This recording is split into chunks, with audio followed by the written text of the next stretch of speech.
Yeah, because the real estate is amazing. Like I am like low key obsessed with real estate. I'm sure that you have listeners that like scroll on Zillow. Um, I love the real estate, but I love what the real estate has given me so much more.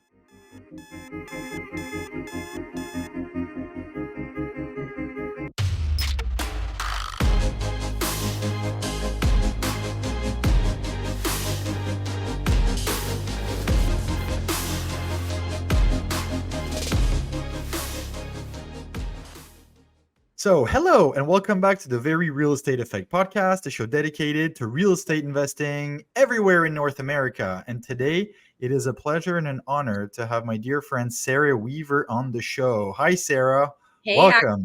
thanks for having me. So, we met at RubeCon a couple weeks ago.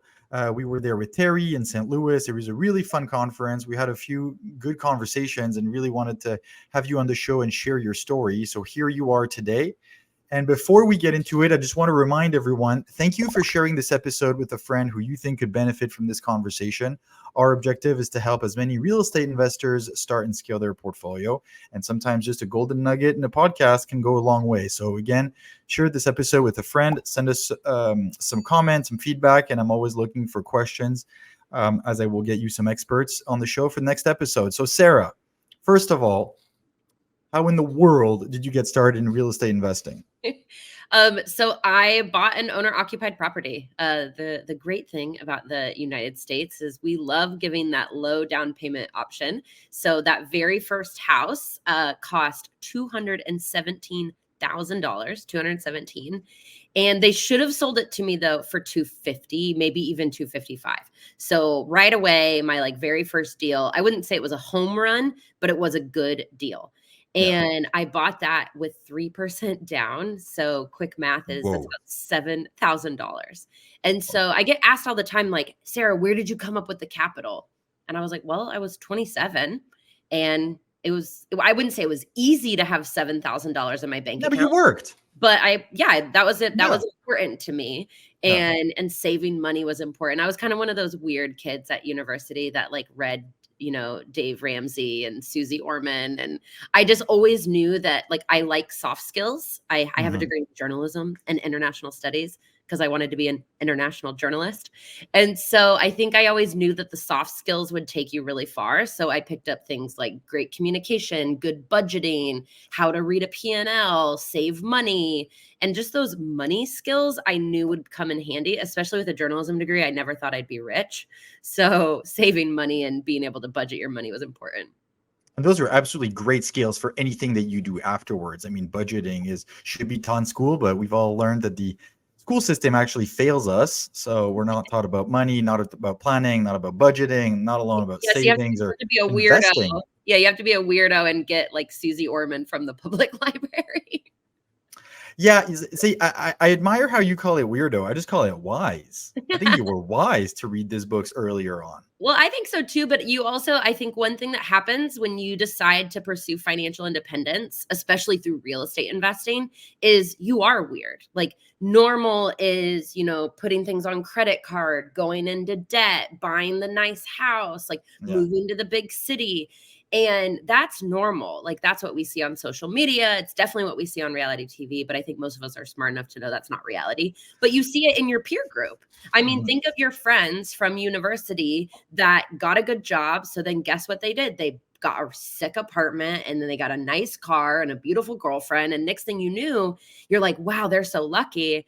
But then 10 years later, you're at a cocktail party and they're asking you, hey, how are you getting, 11 to 17% return on your investment? Or they're asking, I actually am in debt up to my ears. How can I get rental property?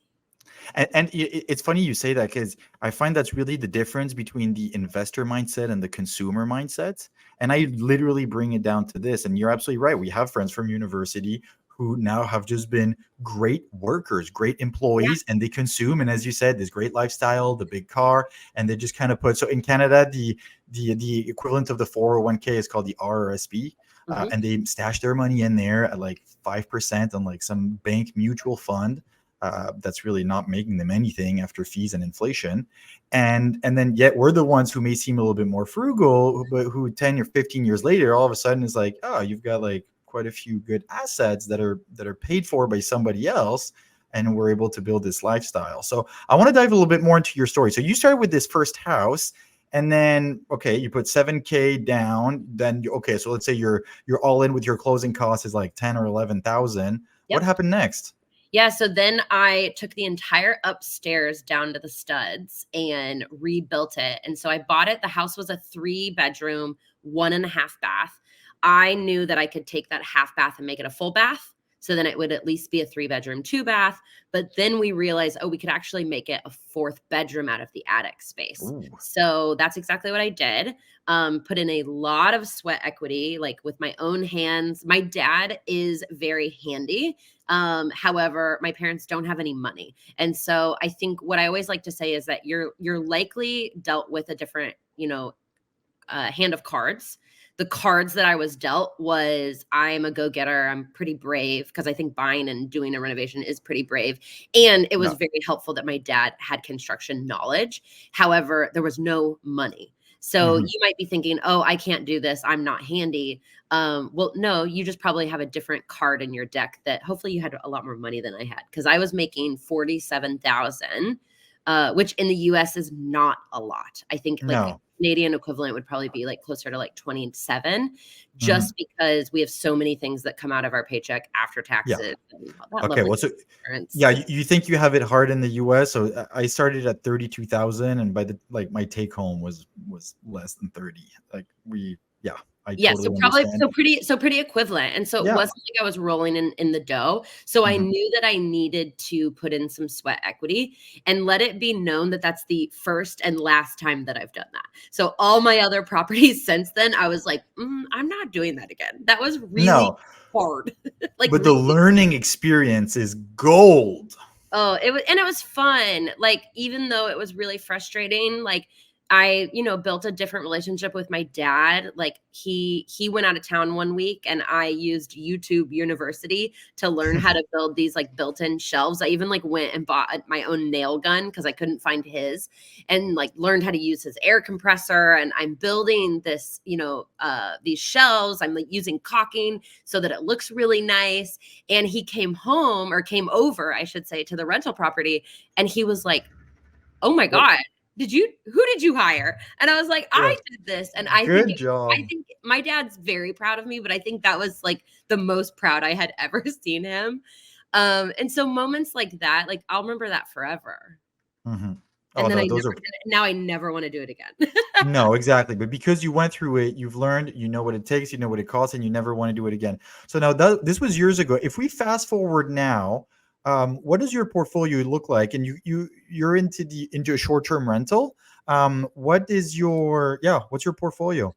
Yeah, so that was my first and last single family home. So just like a standard home. Everything since then has been duplexes and fourplexes. I now own 8 buildings and it's 19 apartments. And Okay. so half of my portfolio, 9 of them are long term rentals. I love a sit it, forget it, 12-month lease unfurnished. And 10 of them are now furnished rentals. But what's really unique, Axel, is I actually learned, obviously the hard way, that I didn't really love short-term rentals. I didn't Mhm. love 2-night, 3-night stays. When you have No, 10 of them, that's a job. I it's created hospitality business. It's completely exactly. different. You don't want to run a hotel. No, especially with my lifestyle, your listeners will hear I do a lot of other things, and so I'm really Yeah, busy. and we'll get into that. I'm very excited. And so what I learned was I was like, "Oh shoot, I kind of created a monster." Like Yeah. 10 short-term rentals was not for me. Are there other people in the short-term rental space crushing it? Is it a great way to build wealth? Absolutely. I'm not saying don't do a short-term rental, but it wasn't for me. I didn't have I wasn't willing to pay 20 to 30% for a property manager. There wasn't enough cash flow, to be frank. Mhm. And it just wasn't fun anymore. And Yeah. so I learned that I could have tenants live in my unit for upwards of 80 days. Let's just call it 90 days, 3 months. Yeah. Call And it ballpark 3 months. and so what I learned from that is guess what? Then one of your units has 4 tenants or 3 turnovers a year. Yeah. And some of mine extend to 6 months. I've even had someone live in my unit for 11 months And to give some math to it, that rental income is 2 to 2.5 times what I get as a long-term rental. So by Yeah. simply furnishing it and paying for utilities, don't forget utilities. A lot of Hmm. investors forget that expense. But even with the cost of furniture and utilities, I'm bringing in 2 to 2.5 times what I am as a long-term rent. And now I have 1 to 4 turnovers a year in that Yeah. unit. So I've completely pivoted to what we call the midterm or the medium Exactly. strategy. Yeah. Yeah. No, that's a fabulous strategy. And I love how you explained it. As you said, like 2 to 3 day stays is way too much work. We actually have a unit that we do that as well. And it's across the street from our place. It's super easy to manage. And it's, 3 to 6 months. And it's the same demographics. It's a couple that arrives into town. They need some place to land. They just arrive with their suitcase. And no, I completely understand the reasons why you pivoted in terms of how demanding it is on you to just have, 3 turnarounds per unit a year instead of doing this like 8 times a month. Exactly. And Mhm. so that is the strategy that I've gone kind of all in on. And I've actually written a best-selling book on the topic so that it's like a step-by-step guide for people if they're wanting to use this. And as you've made really clear, it works in any country, it works anywhere. And if anything, it actually helps us skirt around those short-term rental regulations that are so prevalent, especially in Canada.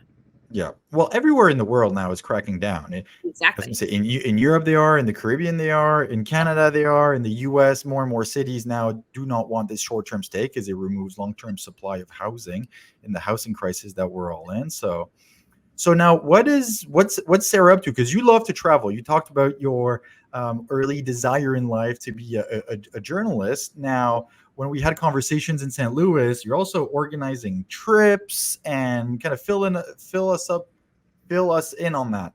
Yeah, so what's really nice is that through doing what I do, I see all sets of challenges that people like me face. Ones who have a W-2 job, have a boss, trying to get into real estate, that's one challenge. So I have a coaching program. It's a 6-month, truly a mentorship. It's not a course, it's not a mastermind, it's not a you're just a number. If you don't log in, Axel, I really am like, "Hey, are you okay? Hey, you Yeah, said that you were raising capital for this building. Like, how's that going?" And I actually know my students, and I'm there to not only hold their hand, but also like put my hand on their back and say, like, you got this. mhm, Because one thing, like, I mean, going back to being a weirdo, like, this is hard. Like, this stuff is hard.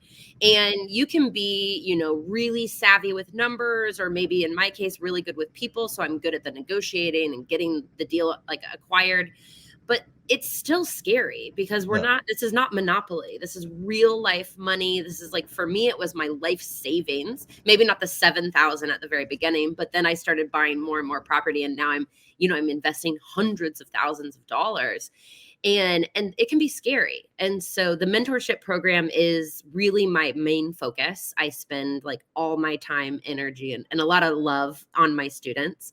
So that's my main focus. And in doing so, I wrote a best-selling book because I wanted it to be a guide. I yeah, don't think that education needs to cost tens of thousands of dollars. If you want to spend $24.99, you can buy my book. And then I speak on stages a lot. So that's how you met me. I was on stage at RubeCon Real Estate Wealth Builders Conference, and I have about 17 speaking gigs this year. oh wow, Yeah. So that was my what's really fun is seeing every year I have one goal. Like, I'd love to have, obviously I have 12, I have 13, I have other goals, but there's always one focus. And in November of last year, I decided that 2024 would be my main focus, would be speaking. And be careful what you ask for, because now I'm speaking a lot. yeah, exactly, yeah, but at least it's a good problem to have is that you have the choice. Now it's a Exactly. question of like the quality, the audience, where do you want to go, when, and so on. You're not out there just trying to fish. Yeah, I told, like, there's a, northern Idaho. I'm like, oh, I'll come, but not in the winter. Sorry, Yeah. sorry, Canada. I'm not a fan of winter, as I Yeah. say here in sunny California this month. And then another challenge that I spotted, especially like through readers of my book and students in my program, is they were like, okay, Sarah, how did you furnish property from afar? Because one thing I didn't mention is after that first property, I started traveling full time. So Mhm. in 2019, I bought a one-way ticket to Argentina, and One way. Yeah, I thought that I'd be back by Christmas. I was like, I was gonna turn 30 the following year. So I was like, I'm sure by my 30th birthday, I'll like want to be a real adult and get an apartment, buy a house, maybe start dating. And it turns out that was 5 years ago. And so I've been traveling full time, fully nomadic. My friends call me the homeless homeowner. I am traveling full time. And in doing so, I'm buying real estate, furnishing these units, and managing them all from afar. Yeah. And one of the biggest challenges that people have is they're like, well, I live in, Montreal. I'm going to buy a short-term rental in Orlando, near Disney World, but how do I furnish it? Well, my team with Aria Design Services will actually fly out there and furnish it for you.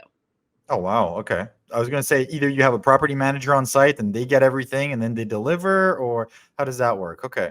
Yeah, so I have contractors all over. Most of them started out as Instagram followers or podcast listeners. So if you're listening and you want to fly around the world and put together furniture, it's a really fun job. We call you installers. We pay you just in wine and tequila. No, I'm just kidding. And you get to stay in the unfurnished Airbnb or Yeah, rental. same with like the Boise or the Idaho joke. We had a client in Detroit and we're like, it's like middle of winter. We will furnish from afar. And we were joking, but then we actually figured out how to furnish from afar as well. So we hire on the ground people in that town. And then my team actually doesn't even fly out there. That's Yeah. one of our, lower tiered packages that we sell. Mhm. But if you want my designer to actually touch your unit, make sure it's perfect, we can actually fly her and an installer out. Okay, wait, can we take a minute? I want to understand a little bit more. So then, okay, someone who's interested, they just bought a 3 bedroom, they're gonna do some medium term rental, and then what? They send you the plans and they send you a budget and they say furnish it? Yeah, absolutely. So we hop on the phone and do what we call a design consultation. Any photos, videos, even if they're not professional, we just want to see as much as we can. Is there a Yeah. window on that wall? How big is Mhm. that wall? How big is the room? Is a queen bed really going to fit? Mhm. And so we're getting the measurements. And if they don't already have them, like if you're under contract and you're like, oh, how do I do that? I don't live there. Well, we'll hire a handyman or even their real estate agent to go out and get some of the measurements. And then we start putting together a design board. The client gets a list of every single item. I mean, we're talking the K cups for the Keurig, the sheets, the spoons. We're putting everything together so it's completely turnkey. You can press list on Airbnb or Vrbo. And so we handle everything. You approve that list, and then we start ordering. And Yeah. either we fly out or someone that you hire does the installation. Those are kind of our two different tiers. Okay. And from there, we're going to help you with your listing description, your house manual. We want this to be completely rent ready so that you can press list and start getting rental income faster. Okay. And then obviously it makes a lot of sense. Once you've done one or two, you know exactly what needs to be included in the kitchen. You know exactly, like, per room, I mean, you can almost do a budget, not, well, I was gonna say on a square foot basis, but like how many We do it kitchens, how per many room. bathrooms? Yep. Yeah, Actually, exactly. Like, funny. I just copy and pasted it. A friend asked. She's so funny. She was like, okay, I'm not asking for free advice, but I'm looking to furnish a 1 bedroom, 1 bath. About how much is it going to cost? Well, I went in and we have a guide with Aria and Aria Design, and so I copy and pasted it. And she just sent me a voice note. She goes, "Wow." She's like, "You always go over and beyond. I thought you'd just like throw me a number, but it's actually a breakdown of like kitchens cost this much, bedrooms cost this much." So if any of your listeners want that, just email me hello@Sarah D. Weaver, and I'll copy and paste it over to you as well.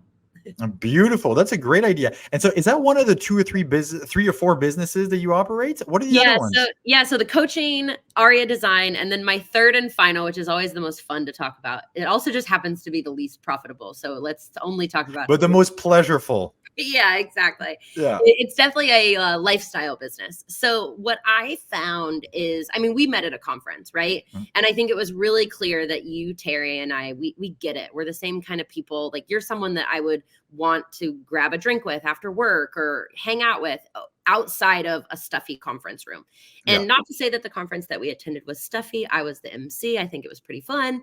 However, you're missing this deeper dive. Like, I want to hear about, when I meet a friend, I want to hear about, I found out she had 5 kids. Well, tell me about that. Like, what's it like to have 5 kids and run a flipping business? I met someone else and her husband's a pilot. I'm like, oh, I want to know more about you as a person. And those happen a little bit in what I like to call the hallway conversations. Yeah. But it kind of ends there, right? Like, either you need to go back into a session or you can't find the person the next day because there's hundreds. Well, you just can't take as much time as you would like to go deeper into the relationship. Exactly. Or find out, hey, you've raised capital. I'm thinking about raising capital. Can you actually sit down? And then, like, you're not going to like whip out your computer and show me your task management software about like step by step how you do it. And I found that there was a need for that. So, and then beyond that, I think about all of my introvert friends. And it's hard to imagine, but about 60% of the world is introverted. And that doesn't mean that they don't like people. It doesn't even necessarily mean that they're quiet. It just means that conferences like the one you attended, it drains their battery. Yeah. Like, they're done. Whereas for me, it fills it up. You're going to find me at the after party of the after party of the after party. Like, you'll be one of the last ones standing, be like, where did everybody go? Exactly. I need someone to tell me go to bed. Yeah. And so the introverts in the world, they thrive in these smaller scale groups. And how do I know that as like an extreme extroverts? Well, all of my best friends are introverts. Like, I only have a very select few extroverted friends because there's only one mic, right? So I love my introverted friends, and I wanted to create something that was not only impactful but really, really freaking fun. And so I got together with some of my favorite real estate investors in the industry. Some of them I barely knew. Some of them, it was an Instagram DM. And it was like, hey, I have this idea. Do you want to get together for 3 days? And we're going to deep dive into your biggest challenge or your biggest question in real estate, or maybe even put together a step-by-step strategy for you. And you're going to be sitting in a room with 12 other investors doing the exact same thing. And it was a unanimous yes. And that's how Invested Adventures was born. Beautiful. And so where is this business now? Because you full on organized trip, and I remember you talked about a beautiful one in Safari. Yes. So it started out as, getting together. Like, I got a huge VRBO and we sat around, we ate good food. I had a private chef. I had masseuses come in because I believe in an elevated experience. If you're taking time away from your home, your family, your kids, I want it to be top notch. And so that was great. But people started saying, can we go somewhere way cooler? And I'm like, okay, like, what would be cool? And that's when people started daydreaming. They were like, well, can we go to the south of Italy? Well, I took 12 real estate investors to the south of Italy last summer, and it was magic. And that was actually the one and only trip where we looked at property. So don't get confused. These trips are not about looking at property. They're about spending time working on your business instead of in your business, or working on yourself. But Italy, building relationships. Exactly. But Italy, we did look at property, and that was pretty cool. There's a couple that I'm really confident is going to buy a property in like the south of Italy. So that was really fun. Then we have a lot of hikers in my database. And so they said, hey, we really want to go to Torres del Paine, which is down in Patagonia on the Chile side in South America. And so I put together a 5-day hike called the W Trek. It's a hut-to-hut hike. And you're only with real estate investors. And so while you're hiking, if you're a fit hiker, you're probably, guess what? You're turning around and you're saying, hey, Axel, tell me about your real estate portfolio. Tell me about that property that you're raising capital for. Like, you're doing like real estate masterminding while you're hiking. If you're a hiker like me, you're just like trying to breathe. So my conversations happen like at the hut over beer. And you can ask things like, hey, I noticed that you're raising millions of dollars, like using Instagram. How the heck do you do that? Or even better yet, I'm like, hey, I might look like I'm good at social media because I do a lot of stories, but I don't even know how to make a reel. Can you show me how to do it? And literally, I've had someone on my Invested Adventure trip show me step by step on my phone how to make a freaking Instagram reel. Now I've been doing reels more actively. It shows. Yeah, and so there's just these moments that you just can't get at a conference. Not Yeah. only for lack of time, but also just the structure of the itinerary. You Mhm. want to hear this amazing speaker speak because it's going to be an impactful keynote. But they don't leave enough room for these kind of, off stage conversations that I think need to happen. Yeah. And so last year I did 10 events in 5 countries. And this With Invested Adventures? that's with Invested Adventures. Woo! Wow. It was a lot. So I learned this year we're doing 3, and Okay. I'm about to announce for 2025 some really big bucket list items. Because here's the Yeah. cool part is now I'm taking a bucket list experience. Like last month we went to Antarctica and we went back to Patagonia. Next summer I'm taking people on an African safari in the Serengeti. Some brave souls are going to hike Kilimanjaro. I did it last summer, so I'm good. I won't summit that again. I'll stay But at the bottom. yeah, I'm good. I'll Yeah. celebrate you with lots of wine at the end. So what I'm putting together are these bucket list experiences, and guess what? They're a tax write-off. This is a Yeah. business expense because you're hanging out with other real estate investors, and we're spending well over 75% of the time talking about real estate investing Yeah. or business. And it's amazing that you've been able to feed one of your passions in life, which is travel, Yeah. and build an entire business so other people can have that experience as well. And going back to the example you mentioned about at the conference, it was a great conference. I loved it. But I Yeah. completely agree with you that when we are taken out of context, taken out of our daily lives, our daily routine, so much more open to hearing other perspective, to making small incremental changes in our lives that will have a huge impact later on. And so I was going to say for real estate investors and for anyone in any discipline who wants to strive and perform at a higher level, doing those retreats has a really powerful impact because it's in those moments when, and I can just imagine some of those instance that you had where you're hiking, you get at the top of a mountain, and you've had this conversation with someone next to you on the path, for those who can talk while walking, and say like, and from now on, maybe you should do this when you raise capital, and the Yeah. person arrives at the top of the mountain. Those are lifelong memories Yeah. that will go so far. And I'm for those of you watching on video, I'm like getting emotional. Like there was a moment on one of the mountains. I was standing next to someone who makes multiple multiple seven figures from her business. She's a female business owner and just amazing. Mhm. And there was a day on Kilimanjaro that was just, I mean, every day was really hard. It Yeah, was it's a big so hike. hard. I mean, you're going up to like over 5,000 meters and you're hanging out at like 3,500 meters the whole time. I mean, it's so hard. And are you impressed I'm talking in meters, by the way? So Yeah, I was gonna say it's rare for an American. Good job. thank you.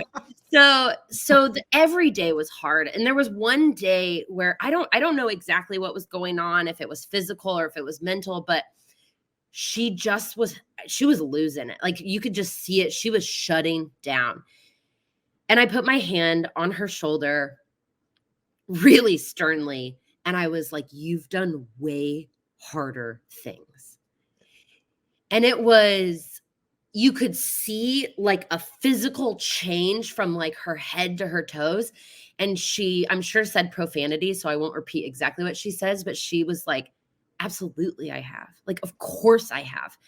And it was almost like in the most loving way, like, get it together, man. Like, you can Yeah, do this. yeah, you And got this. and fast forward, she and I have had multiple conversations since that trip where we're talking about business, we're talking about hiring, we're talking about retention, we're talking, of course, tax strategy because she's an expert in that. And she's called me to ask about furnishing her fourplex. And there's just all these conversations. And then fast forward today, and I'm actually sitting in her podcast studio in Newport Beach, California, because she's living her best life. She's in Europe this month. And it was a no-brainer when I sent out a mass text, like asking for ideas. Hey guys, like I have all of April free. Where should I go? And she was like, oh my gosh, just come stay at my podcast, like stay at my apartment. Yeah. And I was like, yes, please. Okay. And you just wouldn't get that. Like if I had met her at a conference, it would have been No, like, I like you, I respect you, or in my case, maybe no. even I admire you. But you just don't get that I wouldn't get her phone number and be able to text her when I have a question.